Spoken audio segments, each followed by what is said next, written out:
सिंध के मुख़्तलिफ़ इलाइक़नि में किथे तेज़ त किथे हल्की बरसात जो सिलसिलो जारी आहे। मवासिलाती निज़ाम दरम बरम थी वियो आहे। दरिया ख़ान मरी, बांदी, पड़ीदन, अकरी चौधरी, फैज़गंज, उडेरुलाल ऐं भरपासे बरसात बैदि मौसम ख़ुशगवार थी वई आहे। सिंध के मुख़्तलिफ़ इलाइक़नि में किथे तेज़ त किथे हल्की बरसात जो सिलसिलो जारी आहे। मवासिलाती निज़ाम दरम बरम थी वियो आहे। दरिया ख़ान मरी, बांदी, पड़ीदन, अकरी चौधरी, फैज़गंज, उडेरुलाल ऐं भरपासे बरसात बैदि मौसम ख़ुशगवार थी वई आहे। इन हवाले सां असां सां लाइन ते मौजूदु आहे पड़ीदन मां साजिद जोयो। जी साजिद, कहिड़ा तफ़सील आहिनि? जी बिल्कुल, पडीदन में तेज़ हवा सां बरसात जो वसकारो थियो आहे। पडीदन ऐं आसपास जे इलाइक़नि सीहो शरीफ, पीर सादिक, कलोड़ा स्टेशन, रांकू, जलालजी समेत ॿियनि इलाइक़नि में वक़्फ़े वक़्फ़े सां किथे तेज़ त किथे हल्की बरसात जो सिलसिलो जेको आहे जारी आहे। बरसात सबबि मौसम जेको आहे उहो ख़ुशगवार थी वियो आहे। लगातार 4 ॾींहंनि खां वक़्फ़े वक़्फ़े सां बरसात थियण खां पोइ जेको आहे गर्मी जो ज़ोर जेको आहे उहो पिणु टुटी वियो आहे। ऐं मां ॿुधाईंदो हलां त बरसात सबबि पडीदन ग्रिड स्टेशन मां निकिरंदड़ समूरा फीडर जेके आहिनि उहे पिणु ट्रिप थी विया आहिनि ऐं हेठाहीं वारा इलाइक़ा जेके आहिनि उन्हनि में पिणु पाणी भीजी वियो आहे। जी ठीकु आहे, वरी महिरबानी साजिद जोयो तफ़सील ॾियण लाइ। पड़ीदन समेत सिंध के मुख़्तलिफ़ इलाइक़नि में किथे तेज़ त किथे हल्की बरसात जो सिलसिलो जारी आहे। मवासिलाती निज़ाम दरम बरम थी वियो आहे। दरिया ख़ान मरी, बांदी, पडीदन, अकरी चौधरी, फैज़गंज, उडेरुलाल ऐं भरपासे बरसात बैदि मौसम ख़ुशगवार बणिजी वई आहे। हैदराबाद, काज़ी अहमद, खिपरो समेत मुख़्तलिफ़ इलाइक़नि मां गुज़िरियल ॾींहुं पयल बरसाती पाणी निकाल न थी सघियो आहे। उडेरुलाल समेत मुख़्तलिफ़ इलाइक़नि में गुज़िरियल ॾींहुं बरसात सबबि बंदि थियल बिजली बहाल न थी सघी आहे। सिंध के मुख़्तलिफ़ इलाइक़नि में किथे तेज़ त किथे हल्की बरसात जो सिलसिलो जारी आहे। मवासिलाती निज़ाम दरम बरम थी वियो आहे। दरिया ख़ान मरी, बांदी, पडीदन, अकरी चौधरी, फैज़गंज, उडेरुलाल ऐं भरपासे बरसात बैदि मौसम ख़ुशगवार बणिजी वई आहे। हैदराबाद, काज़ी अहमद, खिपरो समेत मुख़्तलिफ़ इलाइक़नि मां गुज़िरियल ॾींहुं पयल बरसाती पाणी निकाल न थी सघियो आहे। उडेरुलाल समेत मुख़्तलिफ़ इलाइक़नि में गुज़िरियल ॾींहुं बरसात सबबि बंदि थियल बिजली बहाल न थी सघी आहे। सिंध के मुख़्तलिफ़ इलाइक़नि में किथे तेज़ त किथे हल्की बरसात जो सिलसिलो जारी आहे। मवासिलाती निज़ाम दरम बरम थी वियो आहे। दरिया ख़ान मरी, बांदी, पडीदन, अकरी चौधरी, फैज़गंज, उडेरुलाल ऐं भरपासे बरसात बैदि मौसम ख़ुशगवार बणिजी वई आहे। हैदराबाद, काज़ी अहमद, खिपरो समेत मुख़्तलिफ़ इलाइक़नि मां गुज़िरियल ॾींहुं पयल बरसाती पाणी निकाल न थी सघियो आहे। उडेरुलाल समेत मुख़्तलिफ़ इलाइक़नि में गुज़िरियल ॾींहुं बरसात सबबि बंदि थियल बिजली बहाल न थी सघी आहे। सिंध के मुख़्तलिफ़ इलाइक़नि में किथे तेज़ त किथे हल्की बरसात जो सिलसिलो जारी आहे। मवासिलाती निज़ाम दरम बरम थी वियो आहे। दरिया ख़ान मरी, बांदी, पडीदन, अकरी चौधरी, फैज़गंज, उडेरुलाल ऐं भरपासे बरसात बैदि मौसम ख़ुशगवार बणिजी वई आहे। हैदराबाद, काज़ी अहमद, खिपरो समेत मुख़्तलिफ़ इलाइक़नि मां गुज़िरियल ॾींहुं पयल बरसाती पाणी निकाल न थी सघियो आहे। उडेरुलाल समेत मुख़्तलिफ़ इलाइक़नि में गुज़िरियल ॾींहुं बरसात सबबि बंदि थियल बिजली बहाल न थी सघी आहे। इन हवाले सां असां सां लाइन ते मौजूदु आहे उडेरुलाल स्टेशन मां असलम आज़ाद घांगलो। जी असलम, कहिड़ा तफ़सील आहिनि? पंहिंजो जेको आहे सो बरसात काल्ह खां वठी मुसलसल जेको आहे सो बरसात पवण जे करे उडेरुलाल स्टेशन ते जेके हेठियां इलाइक़ा आहिनि उहे पाणी हेठि अची विया आहिनि। ऐं जेको आहे सो शहर में जेको आहे मेन चौक शहीद अल्लाह बख्श चौक ऐं जिस्कानी चौक ते पिणु जेको आहे सो पाणी बीठल आहे। ऐं टाउन इंतिज़ामिया जेको आहे सो हिते जेको आहे सो कमु कराए पई, पर उन हूंदे बि जेको आहे सो शहर जा मेन गेटर बि जेको आहे सो तक़रीबन उथली विया हलिया आहिनि। ऐं डिस्पोज़ल जेको आहे सो उहो हलण जे करे बि शहर मां जेको आहे सो हिन वक़्त ताईं जेको आहे सो पाणी न निकिरी सघियो आहे। ऐं अव्हांखे ॿुधाईंदो हलां त अॼु असिस्टेंट कमिश्नर अब्दुल सत्तार जेको आहे सो उन टाउन कमेटीअ जे चेयरमैन मोहम्मद कासिम अबड़ो सां गॾु शहर जो पिणु दौरो कयो आहे। ऐं जेको आहे सो आबादकारनि जो चवणु आहे त मुसलसल 2 ॾींहं खां लगातार बरसाति पवण जे करे कपह जो फसल जेको आहे सो मुतासिर थियो आहे। ऐं कपह जे फसल जो जेको आहे सो हिते जेको वापारी जेके आहिनि उन्हनि हथरादू जेको आहे सो रेट किराए करे जेको 7,500 रुपए ते कपह हली पए, हिन महिल जेको आहे सो उन जो रेट 6,000 रुपया वठनि पिया। ऐं हुननि जेको आहे सो आबादकारनि जो बि इहो चवणु आहे त बरसाति जे करे कपह जे फसल खे काफ़ी सारो नुक़सानु थियो आहे। जी ठीकु आहे, वरी महिरबानी। असलम आज़ाद तफ़सील ॾियण लाइ। उॾेरोलाल स्टेशन समेत सिंध जे मुख़्तलिफ़ इलाइक़नि में किथे तेज़ त किथे हल्की बरसाति जो सिलसिलो जारी आहे। मवासिलाती निज़ाम दरहम बरहम थी वियो आहे। ख़बर शामिल करे रहिया आहियूं त सिंध जे मुख़्तलिफ़ इलाइक़नि में किथे तेज़ त किथे हल्की बरसाति जो सिलसिलो जारी आहे। मवासिलाती निज़ाम दरहम बरहम थी वियो आहे।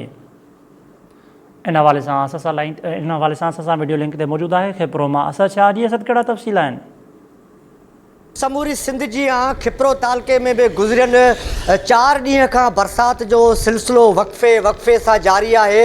ॻाल्हि कजे खिपरो शहर जी त 4 ॾींहं खां जेको मुसलसल बरसाति पई आहे त शहर जा मेन मुख्य रोड जेके आहिनि उन्हनि ते पाणी बीहजी वियो आहे। ख़ासि करे मेन मिरपुरख़ास रोड जेको आहे उते गुज़िरियल 3-4 ॾींहंनि खां पाणी बीठल आहे। इंतिज़ामिया पारां पाणी निकाल करण जी कोशिशि त कई वञे पई, पर बरसाति जेका आहे उहा मुसलसल वक़्फ़े सां हलण जे करे जेको आहे उहो पाणी 4 ॾींहंनि खां बीठल आहे। ऐं बरसाति सबबु बिजली जो निज़ाम जेको आहे उहो धरम भरम आहे। कलाकनि जा कलाक बिजली जेका आहे उहा शहर मंझि ग़ाइबु आहे। जेकॾहिं ॻाल्हि कजे ॿाराड़ी जे इलाइक़नि जी त बरसाति पवण सबबु जेको फ़सुलु आहे, ख़ासि करे जेको हींअर फुटी जो फ़सुलु आहे या जेको कमंद जो फ़सुलु जेको आहे उनखे हेल ताईं त को अहिड़ो ख़ासि नुक़सानु नाहे थियो, पर जेकॾहिं वधीक ई सिलसिलो जेकॾहिं जारी रहियो त वणनि जो ख़ासि करे जेको फ़सुलु आहे उनखे जेको आहे नुक़सानु थियण जो अंदेशो आहे। ॿिए तरफ़ तव्हांखे ॿुधाईंदा हलूं त बरसाति पवण सबबु हिते जा जेके वापारी आहिनि, पेडी मालकान आहिनि, जेके या कारखानेदार जेके आहिनि, उन फुटी जो जेको फ़सुलु आहे उनजो अघु जेको आहे उहो किराए छॾियो आहे, जंहिंजे करे आबादगार जेके आहिनि उहे सख़्तु परेशानी खे मुंहुं ॾेई रहिया आहिनि। तव्हांखे इहो ॿुधाईंदा हलूं त खिपरो तालुको जेको आहे उहो अछड़े थर जो गेटवे सॼो वेंदड़ तालुको आहे। हितां खां जेको आहे उहो अछड़ो थर शुरू थिए थो त बरसाति पवण सबबु अछड़े थर मंझि जेको आहे माण्हू जेके आहिनि उन्हनि मंझि सराही महसूसु थी रही आहे। ॾुकारियल ॾेह वासी अछड़े थर वासी जेके आहिनि उन्हनि जो गुज़ारो चौपाए माल ते आहे। बरसाति पवण सां गाह थींदो ऐं गाह थियण जे करे उन्हनि जो माल जो जेको आहे उहो चारो थी पियो आहे, तंहिं करे उन्हनि मंझि सराही महसूसु थी रही आहे। ॿिए पासे तव्हांखे ॿुधाईंदा हलूं त बरसाति पवण सबबु अछड़े थर जूं जेके डंडूं आहिनि, जेके पॉइंटूं जेके घुमण जूं आहिनि, उते सियाहन जे अचण जो सिलसिलो जेको आहे उहो जारी आहे। परे परे खां माण्हू जेके आहिनि उहे घुमण जे लाइ अछड़े थर जे डंडुनि ते पुण पहुतल आहिनि। बरसाति सबबु मौसम जेका आहे उहा ख़ुशगवार नज़र अची रही आहे। जी ठीकु आहे, वॾी महिरबानी। असद छा तफ़सील ॾियण लाइ। खिपरो समेत सिंध जे मुख़्तलिफ़ इलाइक़नि में किथे तेज़ त किथे हल्की बरसाति जो सिलसिलो जारी आहे। मवासिलाती निज़ाम दरहम बरहम थी वियो आहे। दरिया ख़ान मरी, बांदी, पढ़ीदन, अकरी चौधगी, फैज़गंज, उॾेरोलाल ऐं भरपासे बरसाति बाद मौसम ख़ुशगवार बणिजी वई आहे। ख़बर शामिल करे रहिया आहियूं त सिंध जे मुख़्तलिफ़ इलाइक़नि में किथे तेज़ त किथे हल्की बरसाति जो सिलसिलो जारी आहे। इन हवाले सां असां लाइन ते मौजूदु आहे जाम शोरो मां मीर मुर्तज़ा नुहाणी। जी मीर मुर्तज़ा, कहिड़ा तफ़सील आहिनि? जी बिल्कुलु, गुज़िरियल ॾींहं खां वठी जामशोर में जेको आहे सो वक़्तनि केॾीमहिल हल्की त केॾीमहिल तेज़ बरसाति जारी आहे। अॼु बि जेको आहे जामशोर में सुबुह वक़्तु बरसाति थी, हिन वक़्तु बि बरसाति जी कणकण जारी आहे। ऐं तव्हांखे ॿुधायां त बरसाति पवण सबबु यकीनन मौसम ख़ुशगवार थी वियो आहे, पर इंतिज़ामी नाली सबबु कुदरती रहमत हिन वक़्तु जामशोर शहर जे रहवासियुनि लाइ रहमत में तब्दील थी चुकी आहे। छो त करे बरसाति बाद जामशोर शहर जी गतियल आबादी वारा इलाइक़ा ऐं हेठां वारा इलाइक़ा जेको आहे पाणी हेठि अची विया आहिनि। ज़िले इंतिज़ामिया मुख़्तलिफ़ जॻहियुनि ज़िले इंतिज़ामिया तरफ़ां जेको आहे मुख़्तलिफ़ जॻहियुनि ते दौरा करे पाणी निकाली वियो। निज़ाम ॾिठो पियो वञे। जामशोर में टाउन इंतिज़ामिया तरफ़ां मुख़्तलिफ़ जॻहियुनि ते वाटर पंपिंग मशीन लॻाई वियूं आहिनि, पर हिन वक़्तु ताईं जेको आहे प्रॉपर नमूने सां जेको निकारी वारो सिस्टम आहे उहो जेको आहे न पियो हले।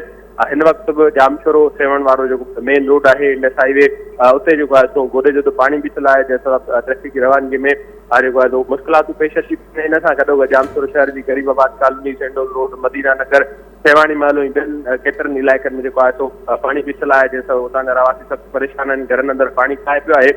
बहरहाल हिन वक़्तु ताईं बि जामशोर शहर ऐं भरपासे जा इलाइक़ा बादलनि जे घेरे हेठि मौसमियात खाते तरफ़ां इहा आगकथी कई आहे त बरसाति जेको आहे अञा कुझु ॾींहं जारी सारी रहंदी।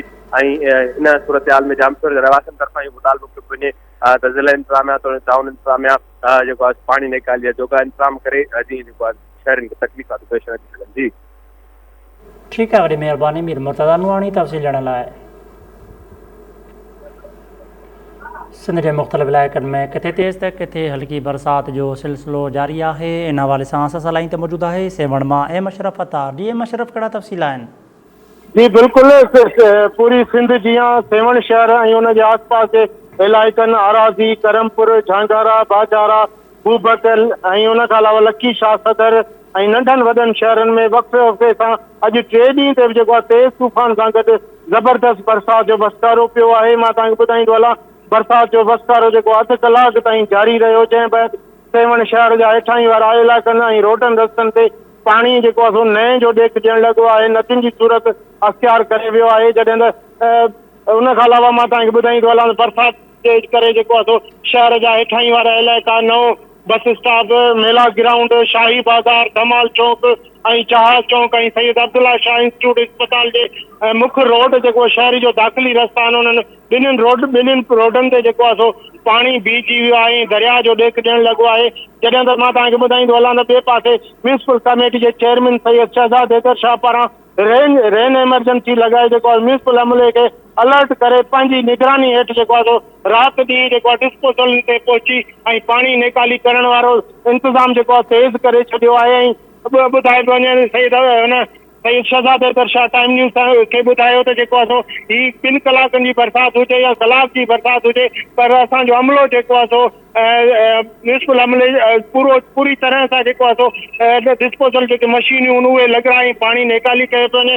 मां तव्हांखे ॿुधाईंदो हलां त बरसाति जे निकाली वारो कमु जेको आहे सो हिन वक़्तु बि जारी आहे। म्यूनिसिपल अमले जी मोकलूं रद्द कयूं आहिनि सैयद शहज़ाद हैदर शाह पारां। मां तव्हांखे ॿुधाईंदो हलां, ॿिए तरफ़ बरसाति सबबु जेको आहे शहर जो मुवासिलती निज़ाम धरम भरम थी वियो आहे ऐं माण्हू जेको आहे सो घरनि ताईं महदूद थी वियो आहे। जॾहिं त बिजली वारो निज़ाम बि जेको आहे सो बरसाति पवण शर्त ई जेको ठीकु आहे आहे, वरी सो बंदि थी महिरबानी वियो एम आहे। अशरफ अतार तफ़सील ॾियण लाइ।